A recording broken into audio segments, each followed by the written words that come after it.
इस कहानी में हमारा मेन कैरेक्टर एक बहुत ही बदकिस्मत इंसान है जिसे उसकी बीवी धोखा दे देती है और साथ ही उसे ये भी पता चलता है कि वो अपनी बेटी का असली पिता नहीं है। इन सारे दुखों के बाद उसे एक ऐसी बीमारी मिलती है जो उसकी जान ले लेती है, पर उसे एक दूसरी जिंदगी जीने का एक नया मौका मिलता है। सो इस जिंदगी में वो फैसला करता है कि इस जिंदगी में वो अपनी मनमर्जी का हर एक काम करेगा बिना दूसरों की परवाह किए। तो चलिए देखते हैं कि उसकी ये नई जिंदगी कैसी होती है। कहानी की शुरुआत में हमें अंतरिक्ष में बहुत सारी स्पेसशिप्स देखने को मिलती हैं। इन स्पेसशिप्स के साथ यहाँ पर मेका रोबोट्स भी थे। तभी एक लड़की बताती है कि वॉर्फ गेट के जरिए दुश्मन हमला करने के लिए आ रहे हैं। जो बात सुन इनका कैप्टन हैरान हो जाता है और अगले ही पल में इनके सामने अंतरिक्ष में एक वॉर्फ गेट अपीयर होता है और उस गेट के अंदर से कोई सेना नहीं निकलती बल्कि मात्र एक मेका नाइट निकलता है। जो देख ये कैप्टन कहता है हम पर हमला करने के लिए ये अकेला आया है। जिसके बाद ये अपनी स्पेसशिप से उस पर हमला करना शुरू कर देते हैं, लेकिन वो इन सभी हमलों से बचकर उस चैम्बर तक पहुंचता है जहां पर कैप्टन था। जिसके बाद वो उस चैम्बर पर हमला करके कैप्टन और बाकी सबको मार देता है। जो देख अब ये लोग उस ब्लैक नाइट के ऊपर अपने मेका रोबोट से हमला करने जाते हैं, लेकिन तभी वो ब्लैक नाइट अपनी तलवार निकालता है और इसके बाद उन मेका रोबोट्स पर हमला करके उन सबको खत्म करने लगता है। पर यहाँ उसके सामने एक पूरी सेना थी, इसीलिए अब वो ब्लैक नाइट अपने अल्टीमेट स्लैश का यूज करके इन लोगों की मेन स्पेसशिप को ही 2 टुकड़ों में काट देता है और उसी धमाके की आग में चलकर ये सभी मेका रोबोट्स खत्म होने लगते हैं।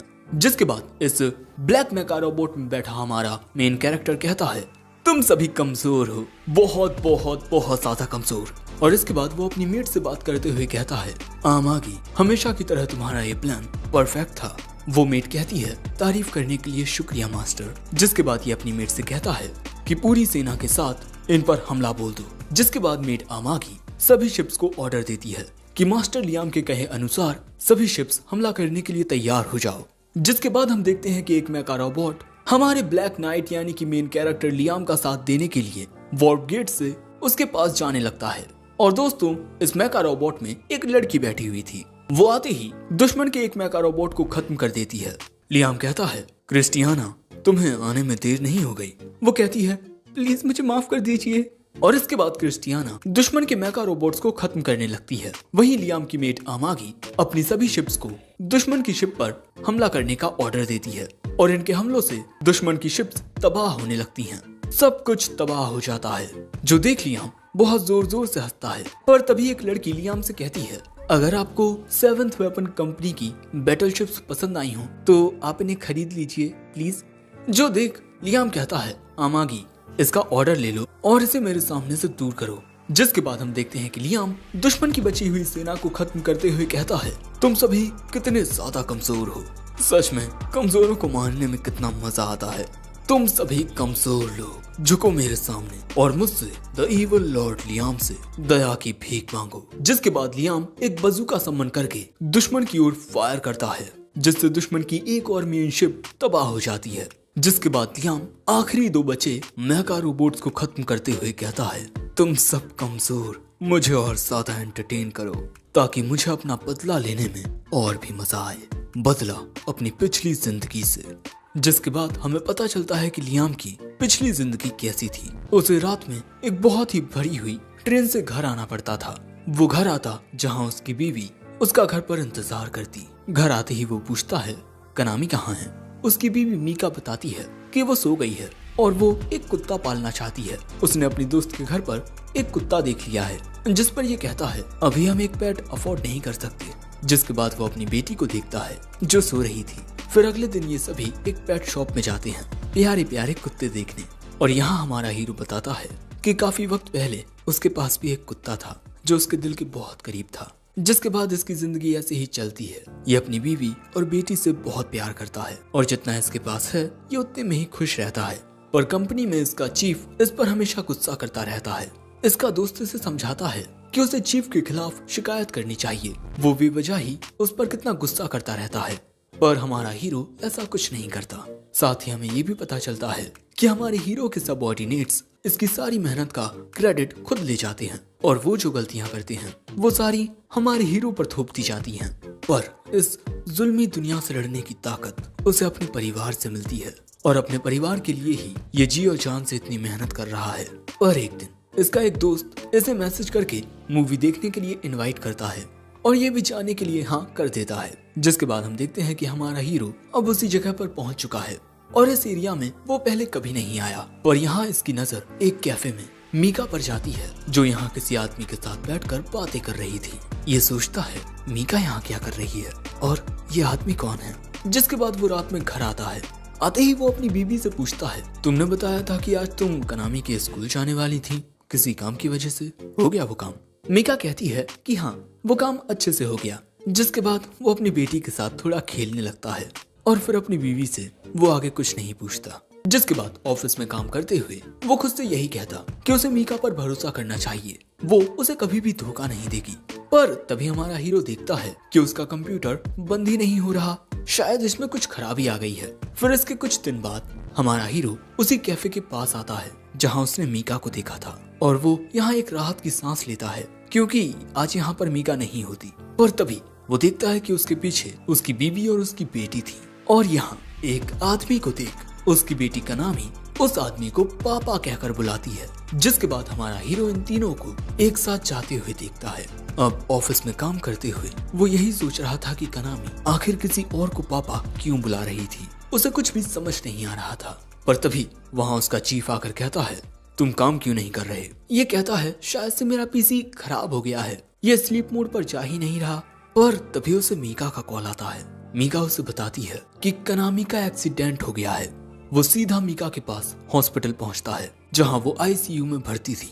तभी एक डॉक्टर आकर कहता है, हमें उस बच्ची को खून देना है, आप दोनों उसके पेरेंट्स हैं ना? जिसके बाद ये दोनों अपना ब्लड ग्रुप बताते हैं। सो यहाँ कनामी का ब्लड ग्रुप कनामी की माँ के साथ मैच करता है। जिसके बाद ये बस यही सोचने लगता है कि आखिर इसका ब्लड ग्रुप कनामी के ब्लड ग्रुप से मैच क्यों नहीं हुआ। जिसके बाद वो घर पर पूछता है कि सच सच बताओ मीका, कनामी मेरी बेटी नहीं है ना? मैं अपने परिवार के लिए इतनी मेहनत करता हूँ और तुमने मेरे साथ ऐसा किया। सो मीका कहती है, तुम हमारे साथ कभी वक्त नहीं बिताते, वीकेंड्स में भी तुम ओवर टाइम करते हो और ये सब करने के बाद भी तुम्हारी कमाई कितनी है? बस 2 कौड़ी। तुम्हारी मेहनत की ये चवन्नी अठन्नी मेरे और मेरी बेटी के लिए काफी नहीं है। शादी करते वक्त तुमने मुझसे कहा था कि तुम मुझे खुश रखोगे, पर शादी के 10 साल हो गए हैं और मैंने खुशी का एक दिन नहीं देखा। तुम तो हमेशा बाहर काम पर रहते, कनामी का पूरा पालन पोषण सिर्फ मुझे अकेले को करना पड़ता। मुझे और कनामी को तुम्हारी वजह से कितनी दिक्कत होती है, तुम जानते भी हो ये बात। इसलिए अब मैं और कनामी तुम्हें छोड़कर जा रहे हैं। मीका कनामी से कहती है, चलो कनामी हम पापा के पास चलते हैं।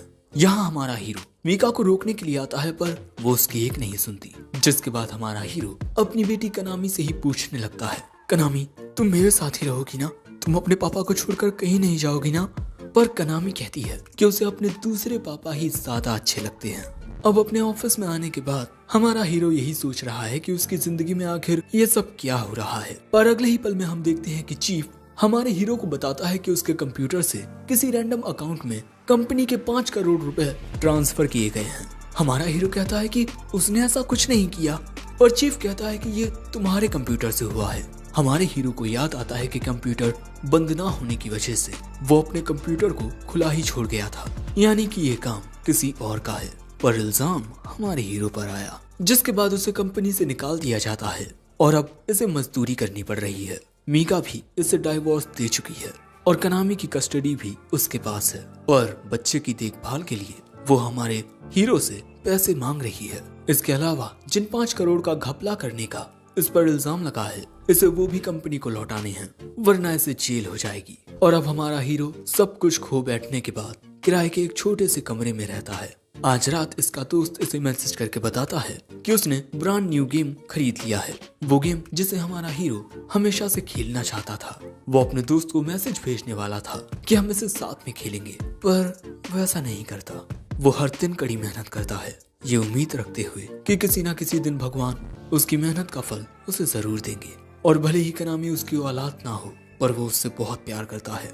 पर दोस्तों, हमारे हीरो को उसकी मेहनत और बलिदानों के बदले में एक ऐसी बीमारी मिलती है जिसके इलाज के लिए अब उसके पास पैसे तक नहीं है और अब वो अपने कमरे में लेटा हुआ अपनी मौत के आने का इंतजार कर रहा है।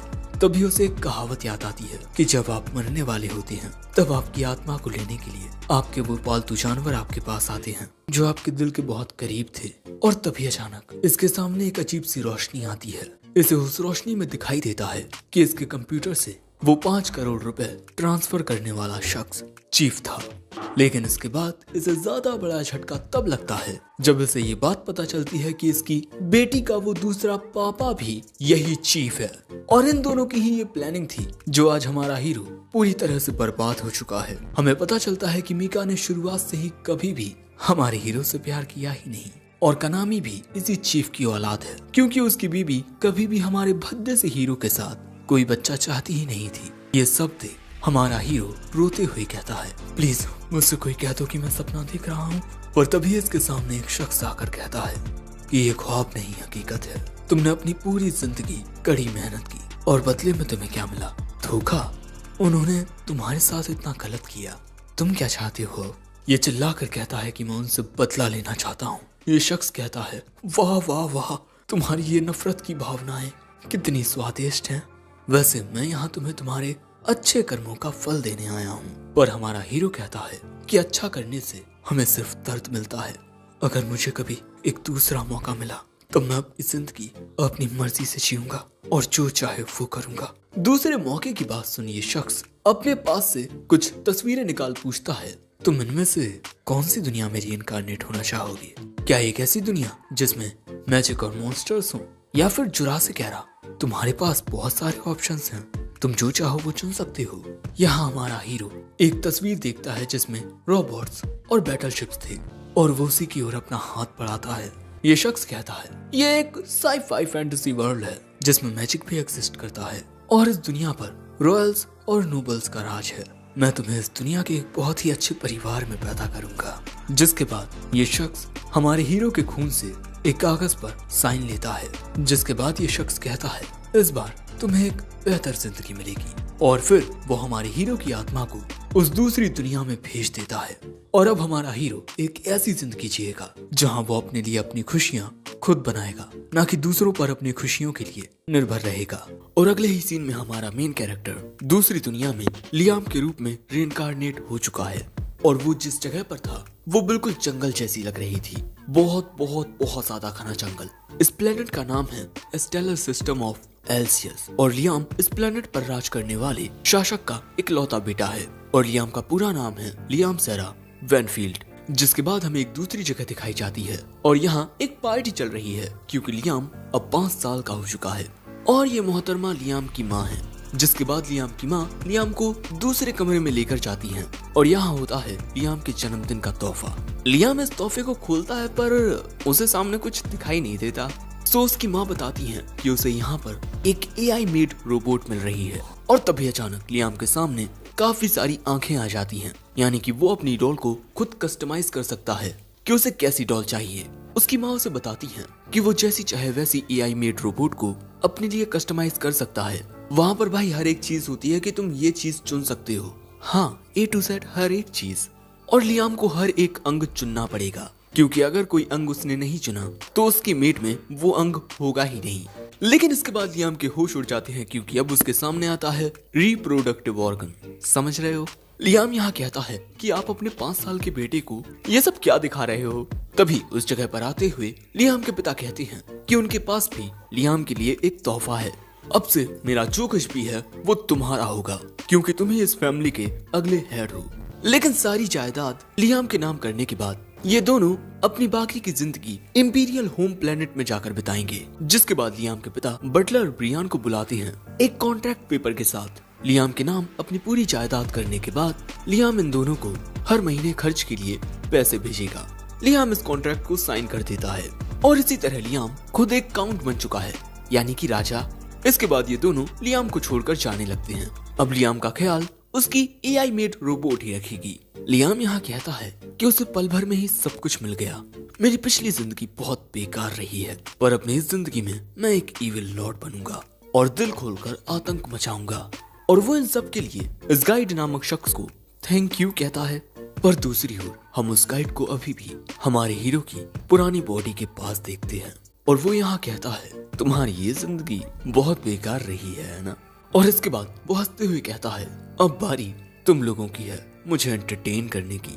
और यहाँ हम मीका को चीफ के साथ देखते हैं। और दोस्तों यहाँ पर मीका को हमारे हीरो के साथ इतना गलत करने के बाद भी जरा सा भी अफसोस नहीं है, बल्कि ये दोनों तो कुछ वक्त बाद शादी करने का सोच रहे हैं। पर तभी यहाँ आकर वो गाइड चुटकी बजाता है और अगले ही पल में चीफ के पास पुलिस से कुछ लोग आते हैं और इन्हें पता चल गया है कि कंपनी के फंड से छेड़खानी करने वाला चीफ था। साथ ही उस पर ये भी इल्जाम लगे हैं कि वो अपने सबऑर्डिनेट्स को बहुत ज्यादा तंग करता है और उसके खिलाफ उन्हें काफी सबूत मिल चुके हैं, इसलिए अब उसे अरेस्ट कर लिया जाता है। सो यहाँ मीका पूछती है कि अगर तुम जेल चले गए तो मेरा और हमारी बेटी का क्या होगा, पर पुलिस उसे ले जाती है। गाइड कहता है, जो आदमी तुमसे सच्ची मोहब्बत करता था वो तो मर चुका है, अब तुम कहाँ जाओगी? हाँ, अब तुम्हारी जिंदगी में कभी कोई खुशी नहीं आएगी। और यहाँ ये गाइड कहता है, अब मुझे चलना चाहिए, आखिर मुझे उसे एक सही रास्ता भी तो दिखाना है, वो सही रास्ता जो उसकी जिंदगी में सिर्फ और सिर्फ दर्द और तकलीफ लेकर आएगा। और जब तक उसे सच्चाई पता लगेगी तब तक तो बहुत देर हो चुकी होगी। उसकी नफरत और दर्द का स्वाद कितना मीठा होगा, वो उस दुनिया में और भी ज्यादा तड़पेगा।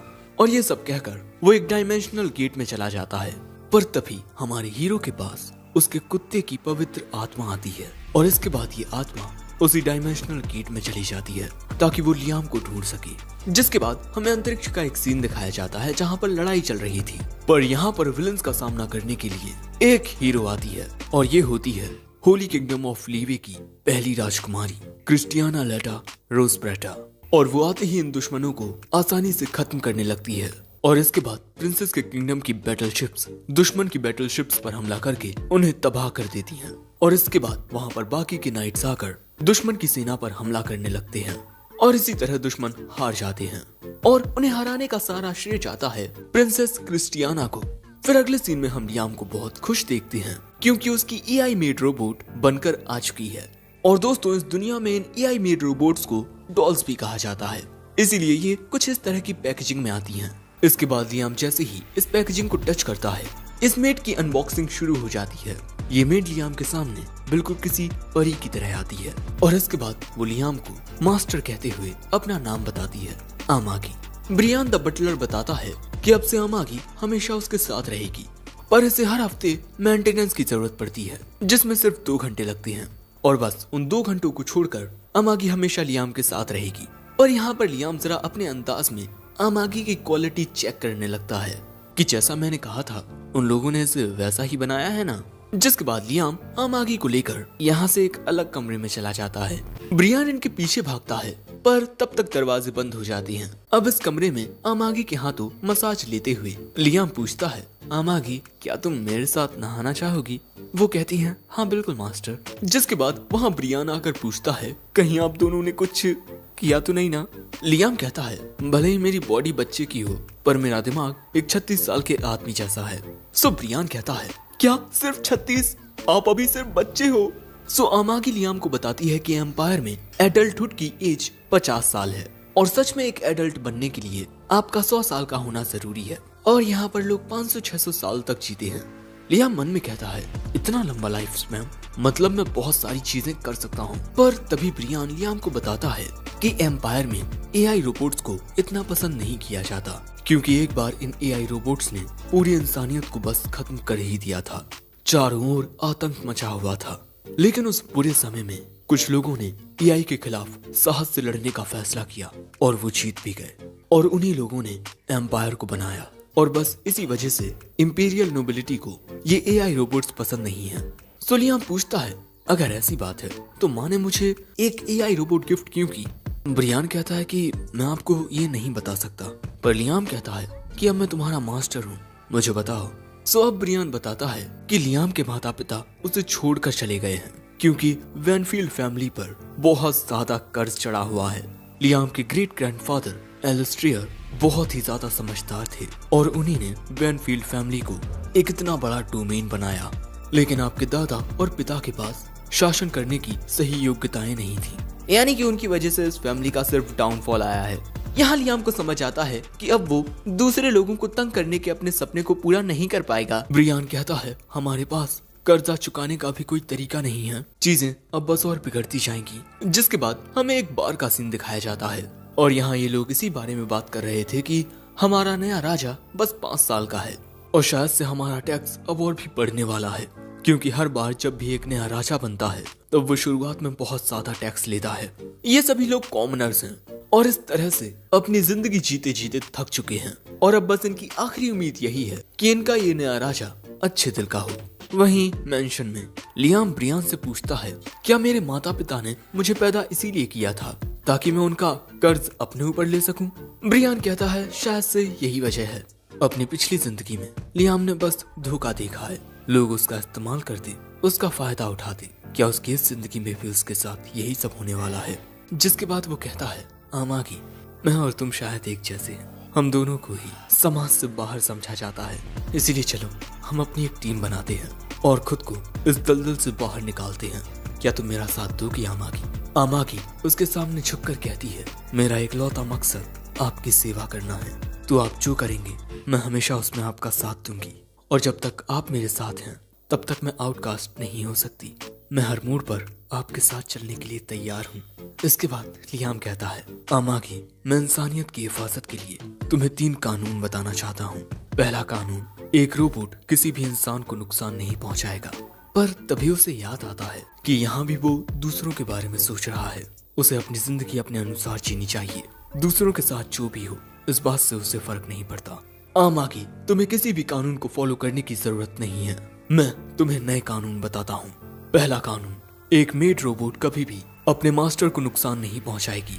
दूसरा कानून, एक मेड को उसके मास्टर द्वारा दिए गए हर एक ऑर्डर को फॉलो करना होगा।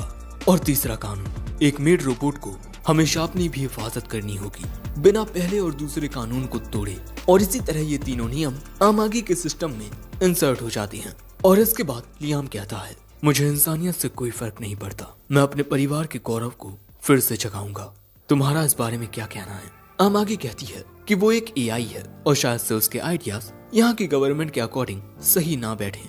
पर लियाम इस दुनिया के बारे में कुछ नहीं जानता, इसीलिए आमागी उसे एक एजुकेशन कैप्सूल सजेस्ट करती है जिसके अंदर वो 6 महीने तक रहेगा और उसके ब्रेन में ऑटोमेटिकली सारी की सारी नॉलेज ट्रांसफर कर दी जाएगी।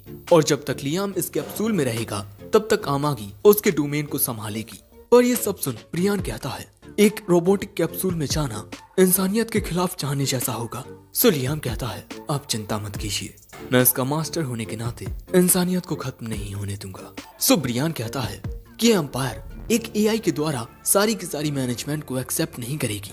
सो आमागी कहती है, पर ऐसा कोई कानून नहीं है जो कहता हो कि एआई रोबोट डोमेन्स को संभाल नहीं सकते।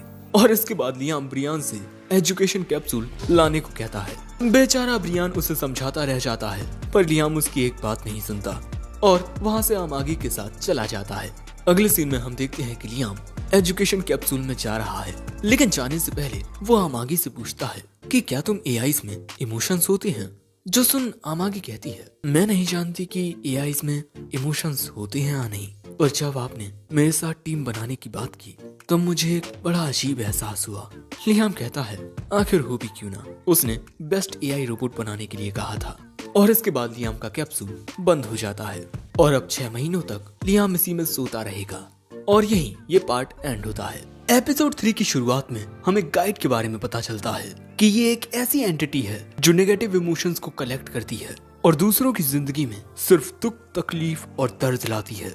एग्जाम्पल के लिए हम देखते हैं कि एक लड़की बहुत ज्यादा मात्रा में नूडल्स खाने के लिए बिल्कुल तैयार थी।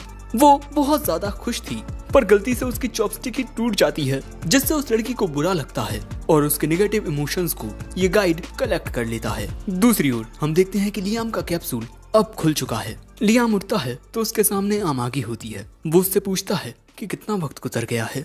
आमागी बताती है कि 2 साल गुजर चुके हैं, लेकिन 2 साल गुजर जाने के बाद भी लियाम जरा भी बड़ा नहीं हुआ क्योंकि उस कैप्सूल के अंदर वक्त की कोई सीमा नहीं है। वैसे दोस्तों, अब लियाम की बॉडी भी काफी ज्यादा स्ट्रॉन्ग हो चुकी है और अब लियाम एक नए सफर के लिए तैयार है। जिसके बाद आमागी लियाम को इनके बैनफील्ड डोमेन का इकोनॉमिक स्टेटस दिखाती है लियाम देखता है कि उसकी गैर मौजूदगी में आमागी ने बहुत अच्छे से राजनीति को संभाला है। जिसके बाद लियाम कहता है अब मुझे अपने डोमेन का सर्वे करने के लिए जाना चाहिए। जिसके बाद हम देखते हैं कि आमागी लियाम को इनके बैनफील्ड डोमेन के स्पेस पोर्ट पर लेकर आती है और इस वक्त लियाम जिस रॉकेट को आसमान में उड़ते हुए देख रहा है वो एक स्पेस बैटलशिप है। जिसके बाद आमागी लियाम को इनके डोमेन के उस जगह पर लाती है जहाँ नाइट रोबोट्स बनते हैं। लियाम इन्हें बहुत एक्साइटेड होकर देख रहा था, जो देख आमागी पूछती है क्या आप भी इन्हें चलाना चाहते हैं। लियाम कहता है कि हाँ बिल्कुल, ये करना तो हर एक मर्द का सपना होता है। सो अब आमागी सारी अरेंजमेंट्स कर देती है और लियाम अब एक नाइट रोबोट को चलाने के लिए बिल्कुल रेडी था।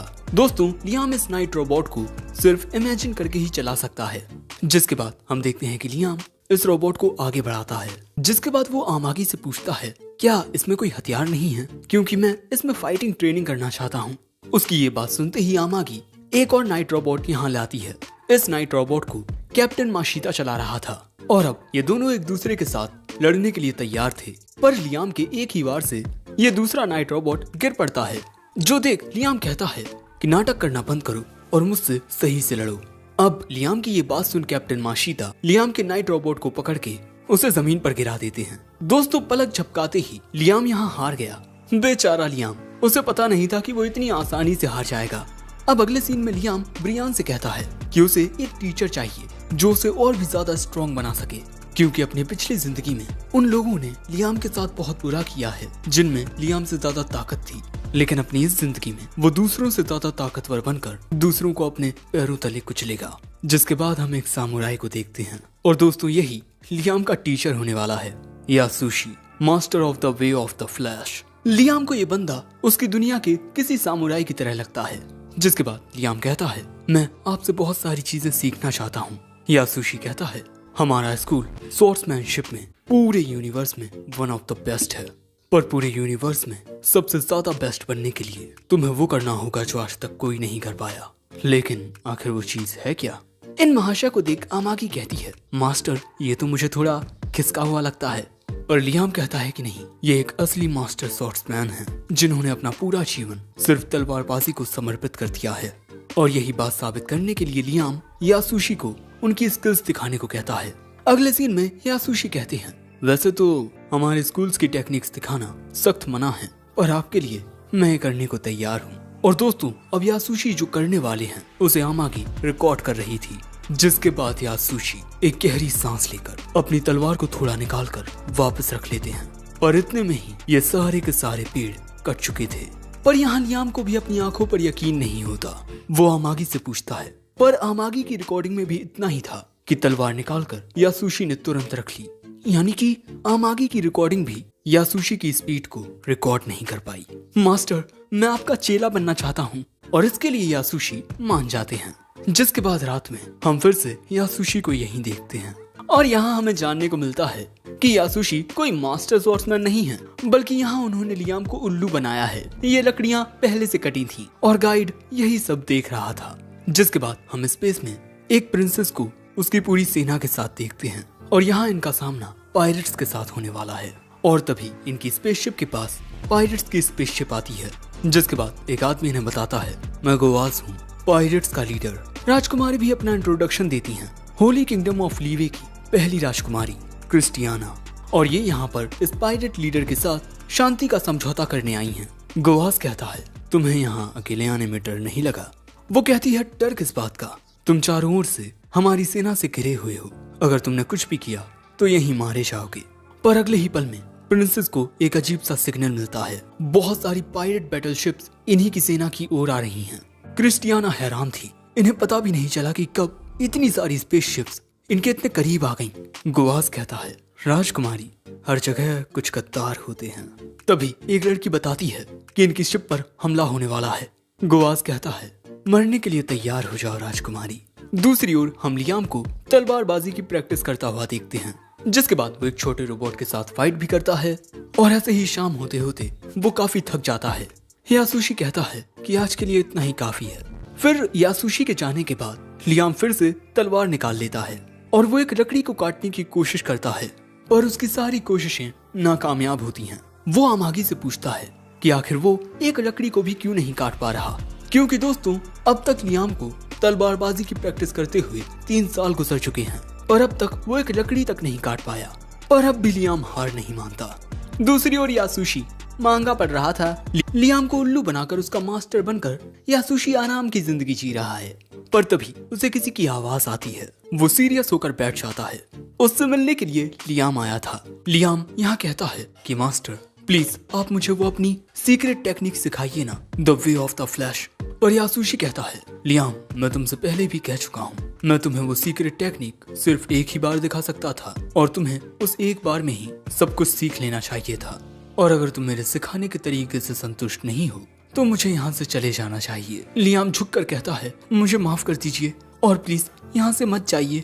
यासुशी कहता है ठीक है, मैं तुम्हारी ये पहली गलती माफ करता हूँ, पर अगली बार ऐसा नहीं होगा। पर लियाम के जाते ही यासुशी मस्त चिप्स खाने लगता है। पर तभी लियाम वहाँ फिर आता है ये कहने के लिए कि मुझसे जो गलती हुई है मैं उसकी भरपाई अपनी ट्यूशन फीस बढ़ाकर करना चाहता हूँ। यासुशी कहता है वैसे ऐसा करने की तो कोई जरूरत नहीं है, पर अगर इससे तुम्हें अच्छा लगे तो कर लो। पर लियाम के जाते ही यासुशी बहुत ज्यादा खुश होने लगता है कि उसकी तो चांदी ही चांदी है। पर तभी लियाम फिर से आकर कहता है कि मास्टर कल मुझे थोड़ा काम है। यासुशी कहता है ठीक है तो कल की तुम्हारी छुट्टी। पर लियाम के बार बार आने से यासुशी परेशान हो चुका था। दूसरी ओर हम देखते हैं कि प्रिंसेस क्रिस्टियाना को पायरेट्स ने बंदी बना लिया है, जिसके बाद पायरेट्स का लीडर गोवास अपने आदमियों को हुक्म देता है और सारी तोपें क्रिस्टियाना के किंगडम के ऊपर तान दी जाती हैं। क्रिस्टियाना यहाँ कुछ नहीं कर पाती और सभी तोपों से उसके किंगडम के ऊपर फायरिंग होने लगती है और यहाँ गोवास जोर जोर से हंसने लगता है। दूसरी ओर आमागी लियाम को इस महीने का इकोनॉमिक स्टेटस दिखाती है। ये देख लियाम कहता है सच में आमागी तुम राजनीति में मेरी कितनी मदद कर रही हो। आमागी कहती है मैं इस तारीफ के लायक नहीं, क्योंकि जितना मैंने सोचा था हमारे राज्य की ग्रोथ उससे धीमी हो रही है। जैसे ये रही हमारे वेलफेयर वर्क की रिपोर्ट, जितना बजट हमने इसमें इन्वेस्ट किया था वो डूबता जा रहा है। ये देख लियाम किसी को बुलाता है, जिसके बाद लियाम के दरबार में एक बंदा आता है। लियाम कहता है तुमने बहुत चालाकी से सब कुछ छुपाया। ये बंदा कहता है शायद से आपको कोई गलतफहमी हो गई है, आप छोटे हैं ना तो शायद आपने कुछ गलत समझ लिया है। पर लियाम कहता है कि उसने सारी रिपोर्ट्स को बहुत बारीकी से चेक किया है, आखिर सारी चीजें इतने पीछे क्यों चल रही हैं। वो बंदा कहता है कि ऐसी काफी सारी दिक्कतें आती हैं जिन्हें सॉल्व करने में वक्त लगता है। पर लियाम यहाँ समझ चुका था कि ये बंदा एक भ्रष्टाचारी ऑफिसर है, लेकिन मैं भी एक इविल लॉर्ड बनना चाहता हूँ, तो गलत तरीके से पैसे कमाने में दिक्कत ही क्या है। पर तभी आमागी उसे बताती है हाल ही में हुए एक कांड के बारे में। ये महाशय कहते हैं लेकिन मैंने कोई कांड नहीं किया, वो तो मेरे सबऑर्डिनेट की गलती थी, पर इस गलती के लिए उसे तुरंत ही मार दिया गया था। पर आमागी बताती है कि इसके क्लियर रिपोर्ट्स कभी सामने नहीं आई और काफी सारे फंड्स तो मिसिंग चल रहे हैं। पर अपनी पिछली जिंदगी को याद करके लियाम कहता है तुमने अपनी गलतियों का सारा दोष अपने साथी को देकर उसे मौत के घाट उतार दिया है ना। ये सुन ये महाशय घबरा कर कहता है माय लॉर्ड आप मुझसे ज्यादा एक बेजान गुड़िया पर यकीन कर रहे हैं। लेकिन लियाम खड़ा होते हुए कहता है अपने साथी को मरता हुआ देख क्या तुम्हें मजा आया। सो अब ये कहता है मैं मानता हूँ कि मुझसे छोटी सी गलती हो गई, पर हर कोई यही करता है माय लॉर्ड। पर तभी लियाम अपनी तलवार निकाल लेता है, जो देख ये कहता है बच्चे तुझे याद रखना चाहिए कि मुझ जैसे लोगों की बदौलत ही तू एक ऐशो आराम की जिंदगी जी रहा है। पर अगले ही पल में लियाम उसकी गर्दन उसके धड़ से अलग कर देता है और गुस्से में कहता है सिर्फ मैं ही दूसरों के साथ बुरा कर सकता हूँ, मैं किसी और को अपने लोगों के साथ बुरा नहीं करने दूंगा। जिसके बाद वो आमागी से सभी भ्रष्टाचारी ऑफिसर्स को खत्म करने को कहता है। पर अगले ही पल में आमागी लियाम के हाथ से वो तलवार निकालने लगती है और कहती है कि अगर आपने सभी भ्रष्टाचारी ऑफिसर्स को खत्म करवा दिया तो इससे हमें काफी परेशानी हो सकती है, क्योंकि इतनी सारी चीजों को संभालने के लिए मुझ जैसी बहुत सारी डॉल्स की जरूरत पड़ेगी। ये सुन लियाम कहता है इस मामले को तुम संभालो, जितनी की जरूरत हो उतनी बनवा लो। दोस्तों यहाँ लियाम ने एक शख्स को मार दिया है और उसे इस बात का कोई अफसोस नहीं, क्योंकि गलत के साथ गलत होना चाहिए। जिसके बाद हमें एक बार का सीन दिखाया जाता है जहाँ लोग आपस में बात कर रहे थे कि हमारे लॉर्ड ने एक भ्रष्टाचारी ऑफिसर को खत्म कर दिया है।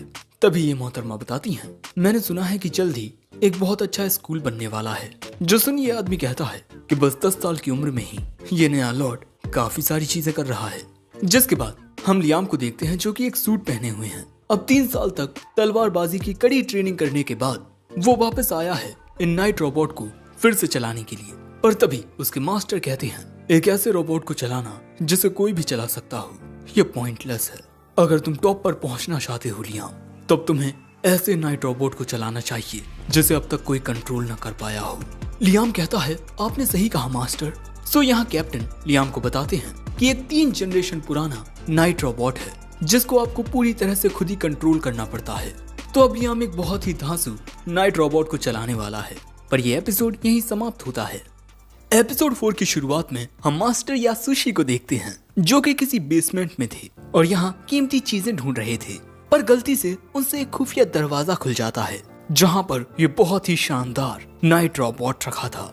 और इसे देख यासुशी कहता है, अब ये मेरा हुआ। जिसके बाद हम गाइड को देखते हैं जो अपने बारे में बता रहा था, मैं गाइड हूँ और मैं नकारात्मक इमोशंस को भोजन के रूप में खाता हूँ। जिसके बाद हम एक आदमी को देखते हैं जो अपने खाने का ऑर्डर दे रहा था और भाई रैप गाते हुए काफी लंबा चौड़ा मेन्यू बता देता है। जिसके बाद उसका ऑर्डर आता है एक आइसक्रीम और इसे खाने के लिए वो बहुत ज्यादा एक्साइटेड भी था।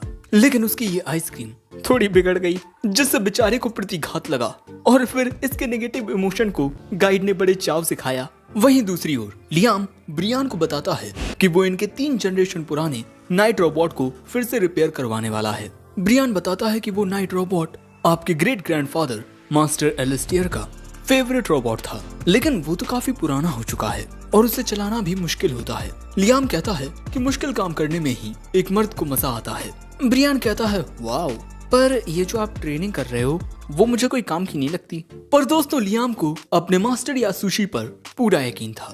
पर दूसरी ओर हम आमागी को देखते हैं और इसे ये शक होता है कि मास्टर यासुशी असल में कोई महान तलवारबाज नहीं है। वैसे दोस्तों लियाम ने आमागी पर ही ये जिम्मा सौंपा है कि वो इस नाइट रोबोट को पूरा रिपेयर करवाए। जिसके बाद अगले दिन 7th वेपन फैक्ट्री से R&D डिवीजन की नियाज कार्लिन आती है लियाम के नाइट रोबोट को रिपेयर करने के लिए। लेकिन जैसे ही नियाज लियाम की मेट आमागी जो कि एक AI रोबोट है उसे देखती है, वो उसकी दीवानी होने लगती है क्योंकि आमागी को बहुत ही अच्छी टेक्नोलॉजी से बनाया गया है। सर लियाम, आपने इन सेटिंग्स को चुनने में बहुत दिमाग लगाया होगा, है ना? वैसे मैं इसके प्राइवेट पार्ट्स की सेटिंग भी देखना चाहती हूँ। पर उसे रोकते हुए लियाम कहता है, मैंने उसके प्राइवेट पार्ट्स अपनी प्राइवेट इंफॉर्मेशन की बेसिस पर चुने हैं। जिसके बाद लियाम इन सबको अपने नाइट रोबोट एविड के पास लेकर आता है। इसे देख नियाज कहती है, इसे रिपेयर करवाने का कोई फायदा नहीं है, इसे भंगार में बेच दो।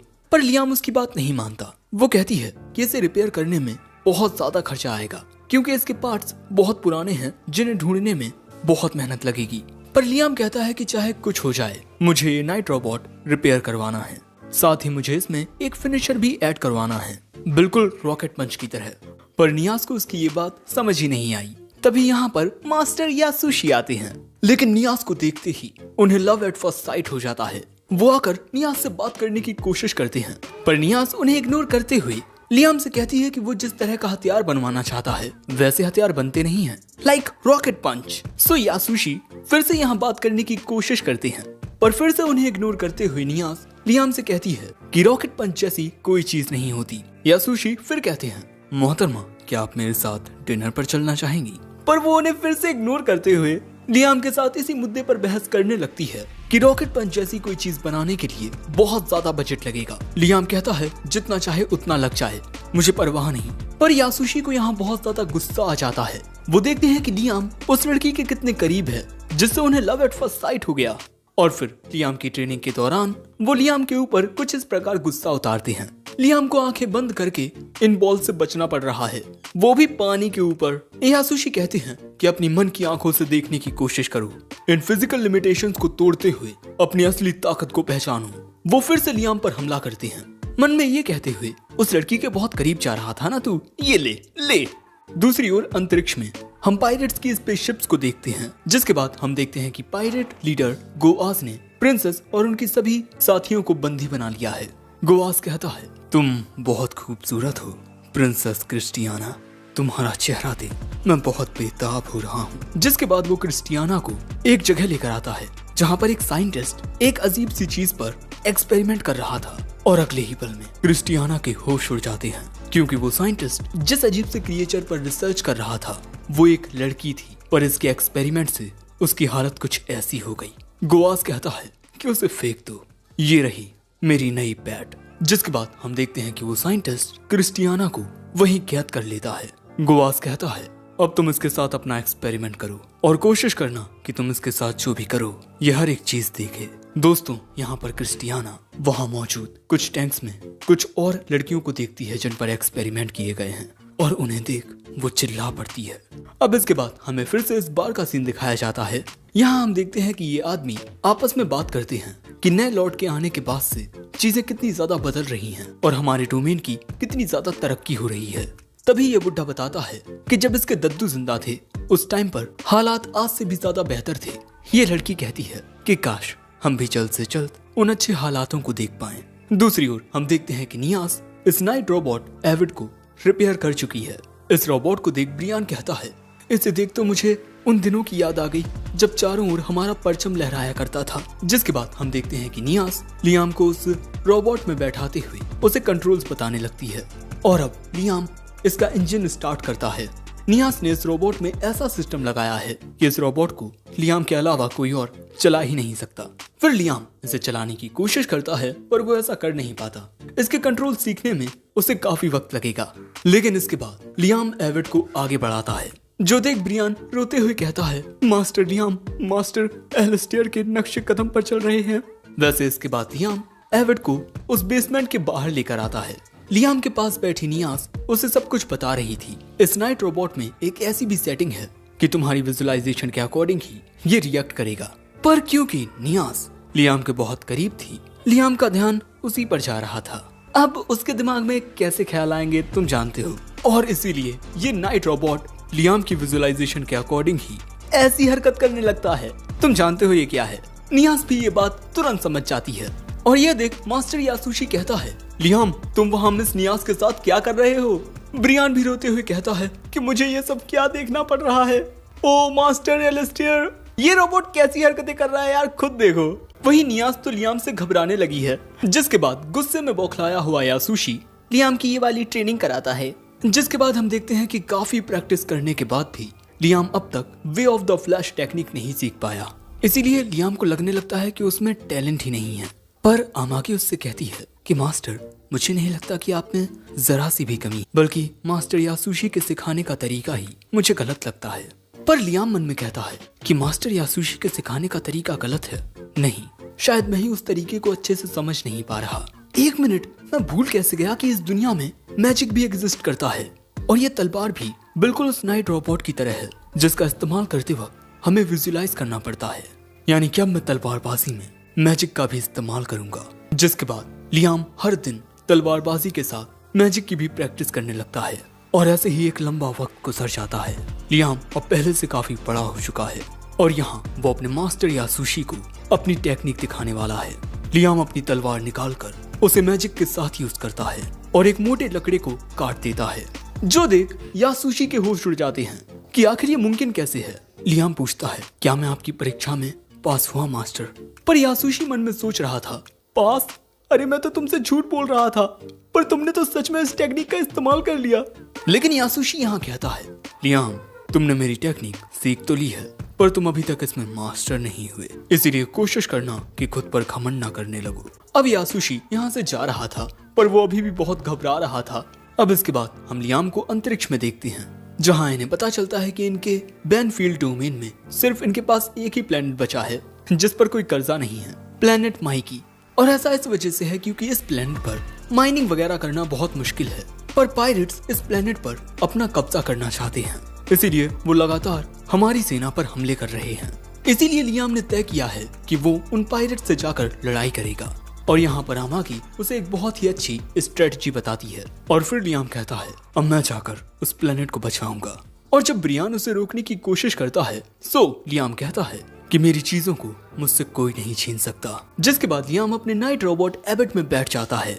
आमाकी कहती है मास्टर हम आपको उस प्लेनेट पर लॉन्च करने के लिए तैयार हैं। जिसके बाद लियाम को उस प्लेनेट पर लॉन्च कर दिया जाता है। लियाम तेजी से इस प्लेनेट पर आता है जहाँ पर पायरेट्स हमले किए जा रहे थे और लियाम की सेना यहाँ हार रही थी। पर अचानक ही आसमान से इन पर हमला होता है और अगले ही पल में लियाम यहाँ आ जाता है। वो इन पायरेट्स के रोबोट्स को खत्म करने लगता है। जब दो रोबोट्स उस पर हमला करने आते हैं, वो एक ही बार में उन दोनों को काट देता है। दोस्तों, लियाम अपने मन की आंखों से अपने पीछे भी देख सकता है, जिसके बाद लियाम एक बाजूका सम्मन करता है। यह है राइफल बीम और वो इससे इन पायरेट्स पर हमला करता है और बहुत तेजी से बहुत सारे रोबोट्स को खत्म कर देता है। और क्योंकि लियाम के पास इतने खतरनाक हथियार थे, इसीलिए पायरेट्स डिसाइड करते हैं कि वो एक साथ लियाम पर हमला करेंगे। लेकिन लियाम यहाँ पर अपनी वे ऑफ द फ्लैश टेक्निक का यूज करता है और बहुत दूरी से ही एक ही बार में बहुत सारे रोबोट्स को काट देता है। इन्हें समझ नहीं आता कि इतनी दूरी से भी इन पर हमला कैसे हो गया, इसीलिए ये यहाँ से भागने लगते हैं। पर लियाम अब अपने आखिरी हमले का यूज करता है, द रॉकेट पंच, और उसके ऐसा करते ही एक बहुत ही बड़ा मुक्का सम्मन होता है और ये बिल्कुल किसी मिसाइल की तरह लग रहा है। और इसके बाद ये रॉकेट पंच दुश्मनों को पूरी तरह से खत्म कर देता है। लियाम कहता है कि ये कैसा रॉकेट पंच है, ये पंच कम और मिसाइल ज्यादा है। सो नियाज कहती है पर इस तरह ये और भी ज्यादा पावरफुल है। पर तभी अमागी बताती है कि वो सिर्फ 10% पायरेट्स को ही कैप्चर कर पाए हैं, बाकी 30% खत्म हो गए और 60% भाग निकले। लियाम कहता है कोई बात नहीं, फिर भी तुमने बहुत अच्छा काम किया। और यहीं पर यह एपिसोड एंड होता है। वैसे मैं तुम्हें बता दूं कि हमारे चैनल को कुछ नहीं हुआ है, वो तो मैं बस स्पॉन्सर कर रहा था, जिन्हें मैं डिलीट भी कर देता हूँ। ओके, वैसे हमारे चैनल को सब्सक्राइब कर दो और कमेंट करके जरूर बताना कि वीडियो कैसा लगा। सायोनारा।